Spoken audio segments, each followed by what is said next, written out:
Morning to all of you. ਹੁਣ ਆਪਾਂ ਕਰ ਰਹੇ ਹਾਂ मीनिंग ऑफ दी IMF का मतलब की ਹੁੰਦਾ है international monetary fund. International monetary fund जो होता है फाउंडेड हुआ था 1944 में। इसका मेन मतलब क्या था कि प्रमोट करना है ग्लोबली जो भी इकोनॉमिक की स्टेबिलिटी है, और ताकि इकोनॉमी जो भी है इकोनॉमी है जो वो डेवलप करे, ग्रोथ हो उसकी। और इसमें 190 plus member countries 190 plus member countries हैं जो इंक्लूडेड हैं। में IMF क्या होता है? International monetary fund. ठीक है, ये 1944 में आया था। इसका मेन मतलब क्या था कि ज़्यादातर जो इकॉनमी है वो स्टेबल रहे, वो ग्रोथ हो, और इसमें 190 प्लस जो कंट्रीज हैं वो भी इंक्लूडेड हैं। रोल क्या है? सबसे पहले मेंटेन हो global financially stability, actually financial stability show करे। और वो अगर फाइनेंशियली स्टेबल है तो वो किसी और कंट्री को अगर फाइनेंशियल असिस्टेंट की ज़रूरत है तो वो प्रोवाइड कर सकती है।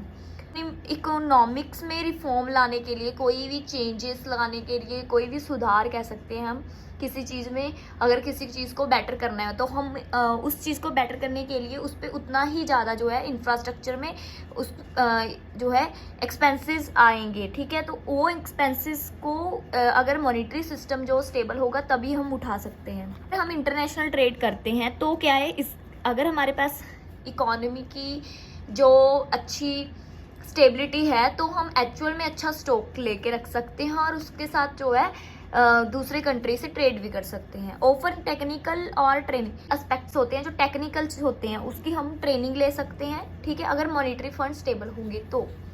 एस ऑफ द IMF, अगर हमने IMF इंटरनेशनल मॉनेटरी फंड से अगर हमने लोन लेना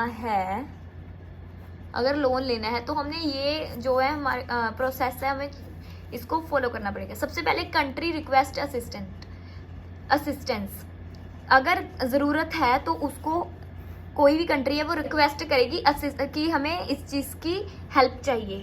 ठीक है, असिस्टेंस चाहिए। IMF असेसमेंट करेगा उस पर भी क्या चीज़ है, कहाँ पर कितना ज़रूरत है। प्रोग्राम जो है नेगोशिएशन होगा। ठीक है, उसके बाद जो है सीनियर बोर्ड होते हैं, एग्जीक्यूटिव बोर्ड होते हैं, वो अप्रूवल करेंगे।